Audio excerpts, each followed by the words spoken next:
कोइलाई माया सम्पत्तिको कोइलाई माया नाउँको कोइलाई माया सम्पत्तिको कोइलाई माया नाउँको संस्कृति संरक्षण गरौं आफ्ना आफ्ना ठाउँको। नमस्कार। हिमालय टेलिभिजनको प्रस्तुति कार्यक्रम चाँचरीको पर्खाइमा रहनुहुने समस्त आदरणीय दर्शकहरूमा हार्दिक स्वागत गर्दै कार्यक्रम चाँचरीको शुभारम्भ गर्न चाहन्छु। म कार्यक्रम सञ्चालक शंकर सिंह विष्ट। दर्शक महानुभावहरू, सदा चाहिँ कार्यक्रम चाँचरी लिएर यहाँहरूमा आज उपस्थित भइसकेका छौं। आजको बसाइमा हामीले एकजना पाहुनालाई कार्यक्रममा निम्ताएका छौं। आज हामी उहाँसँग कुराकानी गर्नेछौं मध्यपश्चिम सुदूरपश्चिमका मौलिक कला संस्कृति, त्यसैगरी यतिखेर स्थानीय चुनाव पनि तीनवटा प्रदेशमा हुन गइरहेको छ। अब नजिकै आइसकेको छ, 8 दिन मात्रै बाँकी छन्। यो समयमा राजनीतिक सरगर्मी पनि निकै बढेको छ। विभिन्न ठाउँहरूमा विभिन्न प्रदेशहरूमा स्थानीय चुनावको धेरै वर्षपछि हुन गइरहेको छ। यसका बारेमा पनि हामी कुराकानी गर्नेछौं। मध्यपश्चिम सुदूरपश्चिमका मौलिक कला संस्कृतिका बारेमा पनि कुराकानी गर्नेछौं। हामीसँग हुनुहुन्छ आज टेकेन्द्र जोशी, उहाँ नयाँ शक्ति सम्बन्ध पार्टीका युवा संगठनका प्रवक्ता पनि हुनुहुन्छ।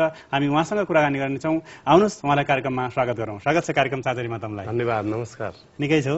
एकदमै निकै। अनि बोजू नातिना ठिकै छन् त? सबै ठिकै छन्। होइन, मेरो त विवाह भएको छैन। बिहा गर्ने बेला भएन अझै? अझै भइरहेको छैन। कहिले हो त अध्याय? अब 1-2 वर्ष। अनि काठमाडौँमा गाई गोरस पनि केही छ त? गाई गोरस तर्फ केही आएको थिएन। पढाइ लेखाइ सकियो भन्दा अब एउटा लेभलको सकियो। तै पाछा सोध्छु पड्ला। ल ठिकै भयो त। अब तपाईँ एक्लै रहेछौ। तपाईँ अब सुदूरपश्चिमाञ्चल विकास क्षेत्रको बझाङ जिल्लाको गडराया गाविसको वार्ड नम्बर 8 मा जन्मिनुभयो। उकाली ओराली भन्ज्याङ चौतारी पार गर्दै राजनीतिक क्षेत्रमा पनि प्रवेश गर्नुभएको छ। यतिखेर नयाँ शक्ति सम्बन्ध पार्टीका युवा संगठनका प्रवक्ता पनि हुनुहुन्छ। यहाँको यात्रा हाम्रा दर्शकहरूलाई बताइदिनुहोस् न छोटकरीमा। हो, म बझाङको गडराया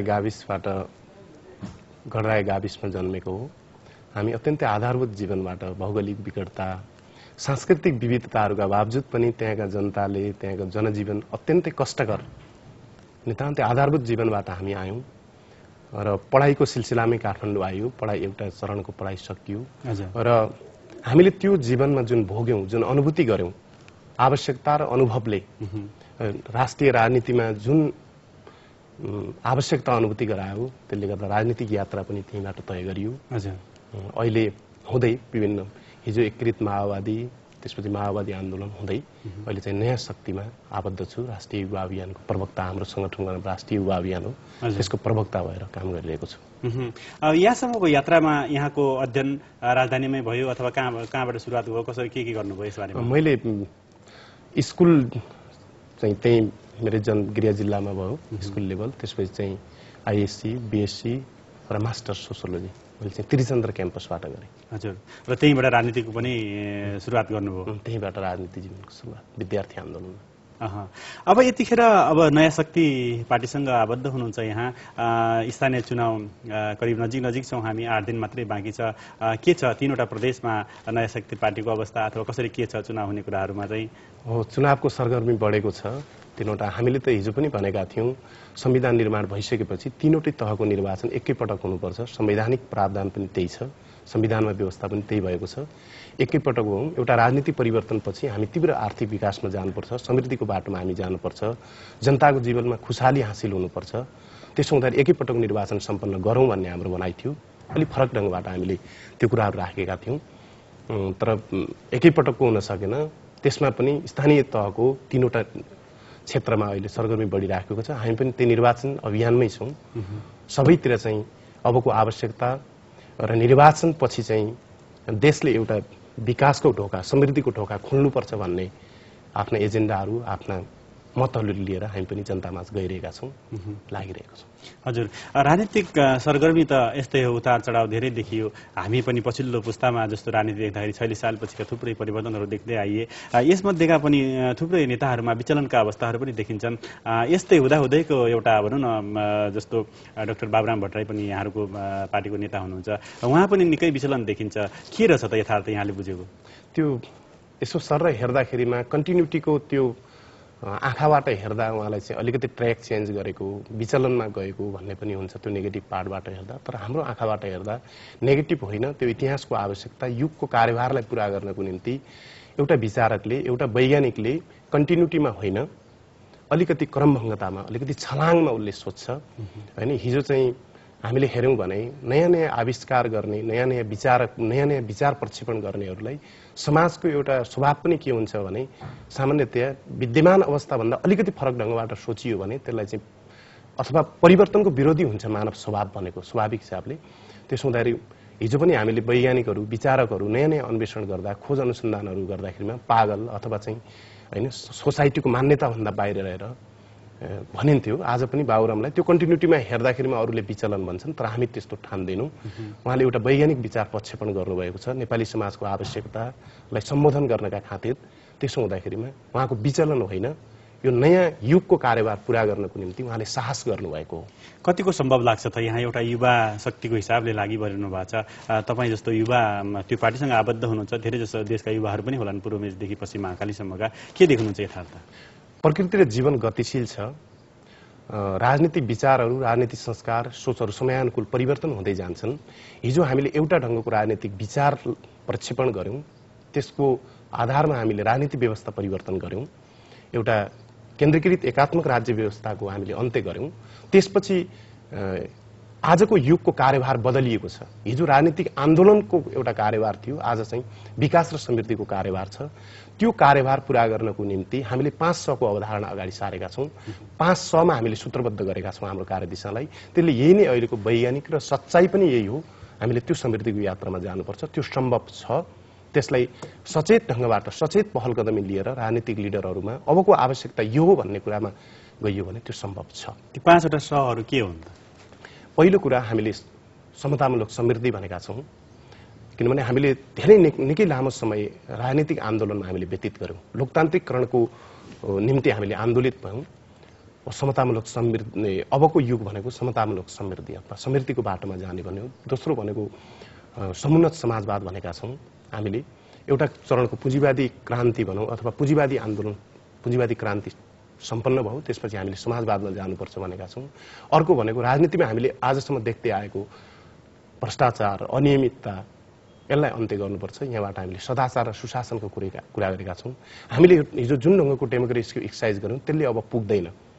नेपाली समाजको बनोट, नेपाली समाजको चरित्र निरूपण गर्दा हामीले इन्क्लुसिभ डेमोक्रेसीको कुरा गरेका छौँ, सहभागितामूलक लोकतन्त्रको कुरा, समावेशी सहभागितामूलक लोकतन्त्रको कुरा गरेका छौँ। तर नेपालको परिवेशमा हेर्नु पर्दाखेरि विगतका समयदेखि जहिलेदेखि पनि यो राजनीतिक सरगर्मी सुरु भयो, प्रजातान्त्रिक आन्दोलनका कुराहरूदेखि लिएर सबै कुराहरू हुँदै जाँदाखेरि पछिल्लो समयसम्म पनि विभिन्न नेताहरूलाई आफ्ना मात्रै स्वार्थ पूरा गर्नका लागि परेको देखियो। जुनसुकै पार्टीमा पनि यो कुरा नआउला भन्न सकिँदैन। यहाँहरूको पार्टीमा पनि के छ? हो, दुर्भाग्य हामीले यसलाई ऊ आफ्नो युवा कालमा अत्यन्तै परिवर्तनकामी हुन्छ, परिवर्तनकारी सोच राखेको हुन्छ। जब ऊ सत्ता र शक्तिमा जान्छ त्यसपछि ऊ चाहिँ त्यहाँबाट अलिकति रिएक्सनरी भएर अथवा चाहिँ ऊ हिजो नागरिक बन्नको निम्ति उसले आन्दोलन गर्थ्यो, तर ऊ शासक भएर निस्किन्छ। यो नेपाली राजनीतिको एउटा नियति हो। अब त्यस्तो हुनु हुँदैन। हामीले हेऱ्यौँ नि, जस्तो सुदूरपश्चिमकै कुरा गर्दा भने दुई-दुईवटा प्रधानमन्त्रीहरू पायो सुदूरपश्चिमले, लोकेन्द्र बहादुर चन्द, शेरबहादुर देउवा। तर रातारात चाहिँ अभिजात र सम्भ्रान्त वर्गमा चाहिँ रूपान्तरण भयो होइन। नेपाली जनताको त्यो आवश्यकता होइन, जुन ग्राउन्ड रियालिटीबाट राजनीतिक यात्रा सुरु गरेको थियो, ती एजेन्डाहरू, त्यो अनुभूतिहरू, त्यसलाई चाहिँ बिर्सिएको हामीले पाउँछौँ। तर अब यस्तो हुनु हुँदैन। हामीले एउटा लोकतान्त्रिकरणको युग समाप्त भएको छ, त्यो अन्त्य भएको छ। हामी नयाँ आवश्यकतालाई एचिभमेन्ट गर्नको निम्ति हामी नयाँ ढङ्गले जानुपर्छ। अब त्यस्तो हुनु हुँदैन। हामीलाई के विश्वास छ भने आज नागरिकहरू धेरै सचेत छन्। हिजो रैती थिए, आज नागरिक भएका छन्। राजनीतिक ढङ्गबाट सचेतना पैदा भएको छ।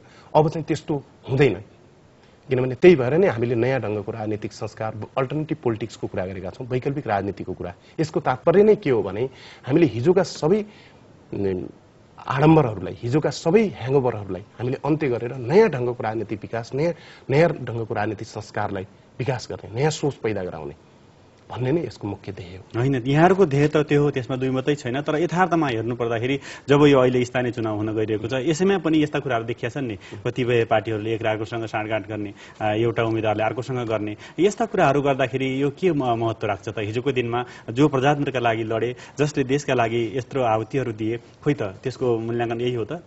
हो, नेपाली राजनीतिमा अत्यन्त विकृति विसङ्गतिहरू जो देखिए, यही नै अल्प विकास, पिछडापन अथवा हाम्रो आधारभूत जीवनलाई परिवर्तनको बाधक नै यही सोच हो। हामीले यो सोचलाई परिवर्तन गरेर जानुपर्छ, यसलाई निषेध गरेर जानुपर्छ भन्ने हो। अहिले पनि तपाईँले यही स्थानीय निकायको निर्वाचनमा पनि हेर्नुभयो भने तालमेल छन्, विचारको आधारमा हो कि संगठनको आधारमा हो कि के को आधारमा हो भन्दा हामीले के देख्छौँ भने अहिले तपाईँले हेर्नुभयो भने काङ्ग्रेस र एकीकृत माओवादी केन्द्रको जुन एलायन्स हामीले देखिरहेका छौँ, यो अत्यन्तै अप्राकृतिक छ। आफ्नो पारिवारिक त्यो लेगेसी हुन्छ नि, त्यो पारिवारिक सुरक्षालाई कायम गर्नको निम्ति, होइन? तपाईँले हेर्नुभयो भने भरतपुरमा हेर्नुभयो रेणु दाहाल, होइन? तपाईँ पोखरामा हेर्नुभयो भने अर्जुन नरसिंहको आफन्त हुनुहुन्छ त्यहाँ, अनि त्यसपछि नवीन राज जोशीको भाइ हुनुहुन्छ काठमाडौँमा। यसरी हेर्दाखेरिमा के हो भने आफ्नो पारिवारिक त्यो लेगेसीलाई जोगाउनको निम्ति मात्रै त्यो तालमेल भएको देखिन्छ। त्यसले कम्तीमा चाहिँ लामो समय राष्ट्रलाई विकास गर्नको निम्ति, होइन, देशलाई चाहिँ समुन्नत पार्नको निम्ति के गर्छ त्यो एलायन्सले? त्यो एकताको औचित्यलाई पुष्टि गर्न सक्नुपर्छ, राष्ट्रको आवश्यकतासँग त्यसलाई जोड्न सक्नुपर्छ। त्यसो हुँदाखेरि यी दाउपेचहरूलाई हेर्ने हो भने कहीँ न कहीँ चाहिँ आफूलाई मात्रै सेन्टरमा राखेर, आफूलाई मात्रै केन्द्रमा राखेर सोच्ने जुन संस्कार छ, यो संस्कारले अझ पनि फेरि नेपाली राजनीतिलाई त्यति उज्यालो यसले संकेत दिइराखेको छैन। त्यही होला जस्तै पनि देखि नै रहेछ, किनभने यो संकेत हो नि, संकेत त त्यसै अनुसार देखिरहेछ। तपाईँहरूको पार्टीले के छ त? जस्तो अब धेरै ठाउँमा त अझ हाम्रो भनौँ न 7 नम्बर प्रदेश, सुदूरपश्चिम, जहाँ मध्यपश्चिममा त हुन गइरहेको छ, तर विभिन्न ठाउँहरूमा त हुन सकिने अवस्था अझ पनि छैन। कहिले हुने हो जेठ 31 भनेको छ, तर त्यो पनि डिक्लेयर भएको छैन।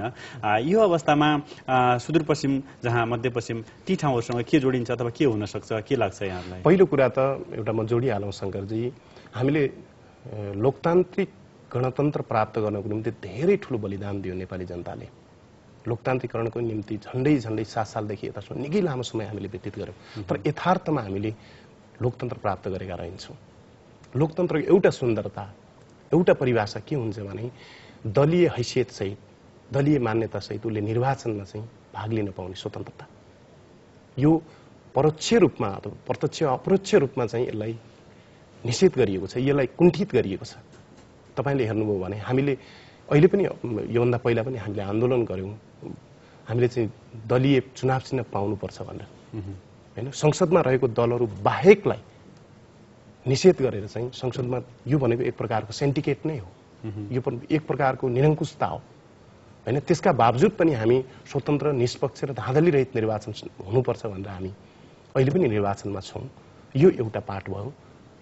लोकतन्त्रको मर्ममाथि नै प्रहार गरिएको छ। संसदमा रहेका दलहरू बाहेक अरूलाई चाहिँ निर्वाचन चिन्ह नदिने भनेको एक प्रकारको षड्यन्त्र नै हो। यो षड्यन्त्रका बावजुद पनि हामी जनतालाई अपिल गरिरहेका छौँ। हामी अबको राजनीतिक आवश्यकता यो हो, यो निर्वाचनको महत्त्व, यसको सार्थकता यसरी हामीले पुष्टि गर्नुपर्छ भनेर हामी लिँदै गइरहेका छौँ। सुदूरपश्चिम र मध्यपश्चिमको हकमा पनि हामीले देखेका छौँ त्यहाँको अल्पविकास के हो, त्यहाँको आवश्यकता के हो, त्यहाँका जनताको पीडा के हो, रोदन के हो, त्यो हामीले बुझेका छौँ। त्यसलाई सम्बोधन गर्ने ढङ्गका हामीले चुनावी एजेन्डाहरू, चुनावी कार्ययोजनाहरू, हाम्रा घोषणापत्रहरू त्यही ढङ्गका हामीले लिएर जानुपर्छ। अब स्वर्णिम सपनाहरूमा अब जनतालाई रुम्ल्याएर हुँदैन। अब तपाईँले रुमानी सपनाहरूमा जनतालाई राखेर पनि हुँदैन, किनभने निकै लामो समय भयो भने हामीले राजनीतिक क्रान्तिको कुरा गरेको, राजनीतिक परिवर्तनको कुरा गरेको। हिजो प्रणालीमा हामीले दोष दिन्छौँ, प्रणाली सुधार भयो भने सबै कुरा सुधार हुन्छ, आर्थिक जीवनमा परिवर्तन आउँछ जनताको भन्थ्यौँ, तर वास्तवमा त त्यस्तो भएन। व्यवस्था त थुप्रै परिवर्तन भए, पञ्चायत लाई पनि ढालियो, प्रजातन्त्र हासिल भयो, राणाहरूलाई फालियो, होइन? अहिले गणतन्त्र हासिल भएको छ, राजतन्त्रलाई फालिएको छ, तर जनताको रियल लाइफमा, होइन, त्यो अवस्थामा कुनै बदलाव नआइसकेपछि अब हामीले नयाँ सोच सहितको, होइन, राष्ट्रलाई समृद्ध तुल्याउन त्यो भिजन सहित हामीले जानैपर्छ। त्यो भिजनमा सिङ्गो जनतालाई जोड्ने, त्यो मिसनमा जोड्ने त्यो अभियानमा हामी लाग्नुपर्छ। हामीले त्यही अभियान लिएर हामी अहिले हिँडिरहेका छौँ। हामीलाई के विश्वास छ भने हाम्रो विचारहरूलाई तुरुन्तै विश्वास नगर्न सक्छन्। तपाईँले अघि सुरुमै भने जस्तो सामान्यतया मानव स्वभाव पनि परिवर्तनको विरोधी हुन्छ, तुरुन्तै त्यो कुरालाई एक्सेप्ट गर्न गाह्रो हुन्छ, किनभने एउटा रेडिमेड धारणा बनाएर नेपाली समाज बसेको हुन्छ, नेपाली समाजको चरित्र हेर्दा पनि। त्यसो भएको हुनाले हामीले प्रकारान्तरले यो विचार नै अपराजय हुन्छ, यसले नै आफ्नो श्रेष्ठता हासिल गरेर जानेछ भन्ने कुरामा हामी विश्वस्त छौँ। अवश्य पनि। पश्चिम रुन्छ महाकाली पूर्व रुन्छ मेची, पश्चिम रुन्छ महाकाली पूर्व रुन्छ मेची, जब तिमी रमाउँछौ आफ्नै आत्मा बेची, जब तिमी रमाउँछौ आफ्नै आत्मा बेची। दर्शक महानुभावहरू, हामीसँग हुनुहुन्छ टेकेन्द्र जोशी, हामी उहाँसँग कुराकानी गरिरहेका छौँ। यतिखेर पनि बेला भएको छ एक नानो व्यापारी विश्रामले नि तैपछाम अवश्य आउनु हिमालय टेलिभिजन छाडीबाट कहीँ जन्जया। आदरणीय दर्शक महानुभावहरू, यो नानो व्यापारी विश्राम पश्चात तपाईं सबलाई स्वागत छ। हिमालय टेलिभिजनको प्रस्तुति कार्यक्रम चाँचरीमा छौँ हामी। यो कार्यक्रम हरेक साता यसै समयमा यहाँहरूमा आज प्रस्तुत हुँदै आइरहेको छ। आज हामीसँग हुनुहुन्छ टेकेन्द्र जोशी, हामी उहाँसँग कुराकानी गरिरहेका छौँ। उहाँ नयाँ शक्ति सम्बन्ध युवा संगठनका प्रवक्ता हुनुहुन्छ र देशमा यतिखेर स्थानीय चुनाव राजनीति लागिरहेको छ। सुदूरपश्चिम मध्यपश्चिमका मौलिक कला संस्कृतिलाई कसरी अगाडि बढाउन सकिन्छ, त्यसका प्रचार प्रसारका लागि के गर्न सकिन्छ, अबको प्रस्तुतिमा हामी उहाँसँग कुराकानी गर्नेछौँ। आउनुहोस् उहाँलाई कार्यक्रममा पुनः स्वागत गरौँ। पुनः स्वागत छ कार्यक्रम चाँचरीमा यहाँलाई। धन्यवाद। अब यहाँले पनि सुदूरपश्चिमको माटोमै जन्मिनुभयो, त्यहीँको माटोसँग खेल्नुभयो, भिज्नुभयो, देउडा संस्कृतिबाट यहाँ पनि पक्कै पनि टाढा हुनुहुन्न। राजधानीमा बस्दै आए पनि, राजनीति गर्दै गए पनि, हामी जुन क्षेत्रमा जहाँ गए पनि होइन, जहाँ गए सम्झना आउँछ आफू जन्मे गाउँको, संस्कृति संरक्षण गरौँ आफ्ना आफ्ना ठाउँको भनेर हामी लागि परेका छौँ। यो देशका युवाहरू पनि लाग्नुपर्छ, चाहे त्यो पश्चिम महाकाली होस्, चाहे त्यो पूर्व मेचीको नै किन्न होस्, हामी जहाँ गए पनि आफ्नो कला संस्कृतिप्रति त्यसै अनुसार नै जिम्मेवार हुनुपर्छ भन्ने जस्तो लाग्छ। त्यसै अनुरूप पनि हामी विगत लामो समयदेखि हिमालय टेलिभिजनबाट कार्यक्रम चाँचरी मार्फत यस्तै मध्यपश्चिम सुदूरपश्चिमका देउडा संस्कृतिहरूका कुराहरू, त्यसै गरी त्यस क्षेत्रका आर्थिक सामाजिक कुराहरू हामी प्रस्तुत गर्दै आइरहेका छौँ। यहाँको विचारमा देउडा संस्कृतिलाई अझै अगाडि बढाउनको लागि के गर्नुपर्छ होला जस्तो लाग्छ त? एउटा युवा, एउटा राजनीतिक जुन एउटा नयाँ शक्ति सोच अगाडि बढाउनका लागि यहाँहरू लागिरहनु भएको छ, त्यससँग राख्दै त्यो संस्कृतिलाई बढाउनको लागि, अगाडि बढाउनको लागि, त्यसमा पनि नयाँपन दिनुको लागि के गर्नुपर्छ होला जस्तो लाग्छ यहाँलाई? लोक कला संस्कृतिहरू, रीतिरिवाज, वेशभूषा भनेका राष्ट्रका पहिचान हुन्, ती राष्ट्रका सम्पत्ति हुन्। त्यसलाई जगेर्ना गर्नको निम्ति नागरिकको तहबाट, राज्यको तहबाट त्यसको पहल हुनैपर्छ, त्यो जानैपर्छ। त्यही पनि हाम्रो सुदूरपश्चिमको कला संस्कृतिहरू, त्यहाँको वेशभूषा, त्यहाँको भाषा यो भनेको राष्ट्रका निकै ठुला गहना हुन्, यी राष्ट्रका यी धेरै ठुला अनुपम गहनाहरू हुन्। त्यसले त्यसको संरक्षण, त्यसको सम्वर्धनको निम्ति सबै तहबाट, राज्यको तहबाट पनि, नागरिकको तहबाट पनि हामी जानैपर्छ। अब तर दुर्भाग्य फेरि पनि सङ्गतजी यहाँ जोडिनै गर्छ, नेपालको राजनीतिक व्यवस्था ठिक भयो भने हिजो हामी केन्द्रीकृत राज्य व्यवस्था भन्थ्यौँ। केन्द्रीकृत राज्य व्यवस्थाले क्षेत्रीय उत्पीडन गर्यो, भाषिक उत्पीडन गर्यो, सांस्कृतिक उत्पीडन गर्यो भनेर हामी भन्थ्यौँ। तर आज हामीले सार्वभौम सत्ता जनताको हातमा आएको छ। तर यो सार्वभौम सत्ताको प्रयोग ठिक ढङ्गले भएन भने हाम्रा ती कला संस्कृतिहरू, भाषा फेरि ती लोप हुने खतरा फेरि बढ्छ। त्यसो भएको हुनाले नागरिकको तहबाट पनि त्यो सचेत पहल गरिराख्ने, हामी जस्ता युवाहरू जो हामी त्यही माटोमा हुर्क्यौँ, त्यही माटोमा बढ्यौँ, जो संस्कार हामीमा छ त्यसलाई जोगाइराख्नको निम्ति हाम्रो तहबाट पनि सचेत ढङ्गबाट हामीले पहल गर्ने र राज्यले पनि त्यसलाई जोगाउनको निम्ति, त्यसलाई आफ्नो हो भन्नको निम्ति, किनभने बहुराष्ट्र हो यो नेपाल भनेको, बहुराष्ट्रियताहरू छन् होइन, त्यसलाई सम्वर्धन गर्नको निम्ति राज्यको तहबाट पनि उचित ध्यान दिने, राज्यले पनि आवश्यक यथोचित आफ्नो भूमिका पुरा गर्नुपर्छ।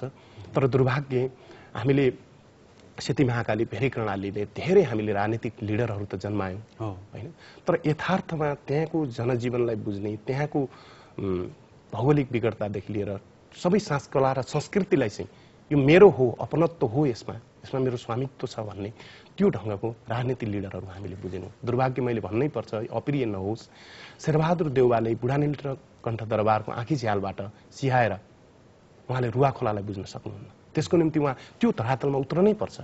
उहाँले भूगोलको राजनीति जसले पनि गर्नै पर्यो, त्यही क्षेत्रमा भिज्नु पर्यो। हो, भिज्न पर्यो।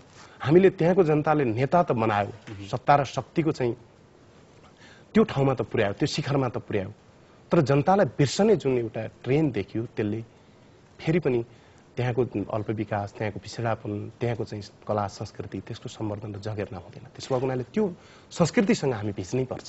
त्यो संस्कृतिसँग भिज्न त हामी पर्छ नै, तर पनि यथार्थमा यही देखिया छ अहिलेसम्म, पहाडमा जन्मिएको मान्छे तराई झर्छ, पहाडलाई बिर्सिन्छ, तराईबाट राजधानी छिरेपछि त तराई पनि बिर्सिन्छ, पहाड पनि बिर्सिन्छ। यो नेताहरूमा यस संसारको देखिएको छ र यही कारणले गर्दाखेरि पनि ती कुराहरू त्यति विकास हुन सकेका छैनन्। यसमा तपाईँ के भन्नुहुन्छ?